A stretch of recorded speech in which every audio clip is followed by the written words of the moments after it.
So just to reiterate, you really need to conduct your own due diligence, pick an area that you like, look at the demographics,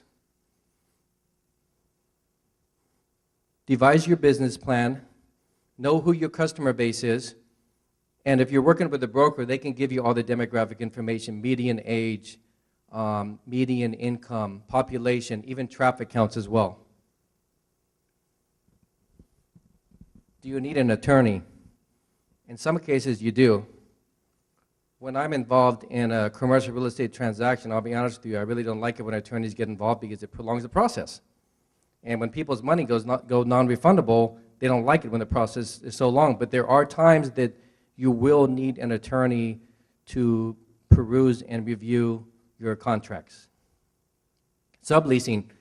There are some types of leases that will allow you to sublet or sublease with conditions. So you can inquire about that during the LOI process, the letter of intent process. Early termination clauses are not a very smart thing to ask for because the landlord will most likely consider that he or she has no confidence in their business. But if you're really concerned, you can ask for it, but it kind of sends an ominous message to the landlords. And since we're on the topic of landlords, there's really two types. There's the small private landlords that I find are a lot easier to work with. And then you have these big institutional REITs that own these big shopping centers, and it's a very, very bureaucratic process. And they have these templates, and you've got to jump through so many hoops. So it takes a little bit longer if it's a big institutional lender. And representation, if you are working with a commercial real estate broker and you're looking for space, there's no fee because the broker gets paid by the landlord.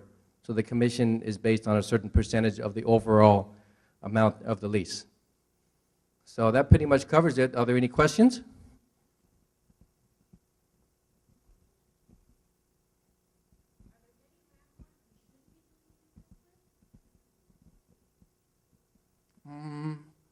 Not that I could think of off the top of my head. Any other questions? Yes.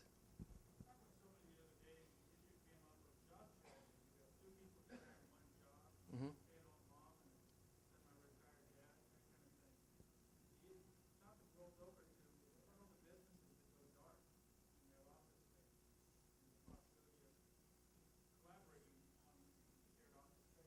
Yeah, I don't know of any groups that do that, but I do know that I just picked up a listing on Alum Rock, and the gentleman that owns it, you know, he had 2 restaurant tenants, and they just left.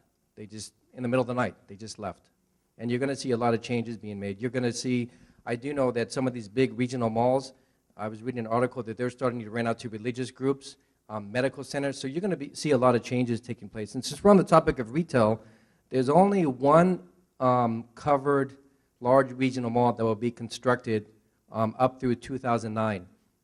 All these big institutional developers are going with lifestyle centers like Santana Row with a mixed-use component.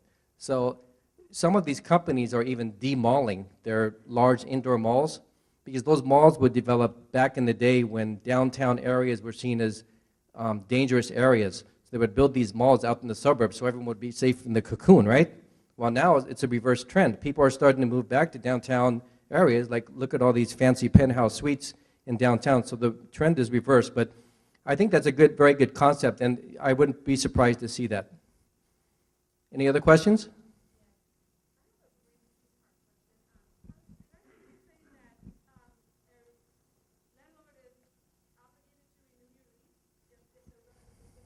If you exercise, if in the original lease you ask for an option, we'll use an example of a 3-year initial term.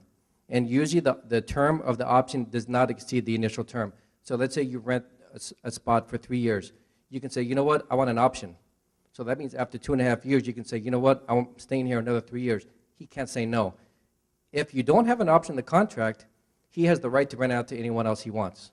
So it doesn't hurt you to do it, because if after 3 years you decide, nope, I don't want to stay here, I need to expand and get a bigger space, you're done in 3 years. So it doesn't hurt you to do it. It's always a good safety net to have. And what was your other question?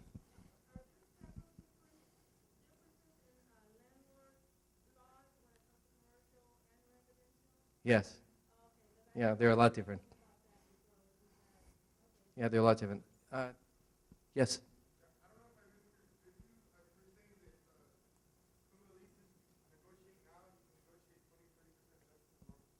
Oh, no, what I said was that I was on the slide about current economic conditions and that a lot of people are writing offers that are lower than the market rent. Let's say, for example, I have a shopping center in Sunnyvale, and he's asking for $2.50 a square foot. Well, all the offers that are coming in like $2, $1.95 a square foot.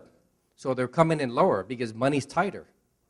You know, gas is up, food cost is up, so everyone's tighter. Did you have a question, sir?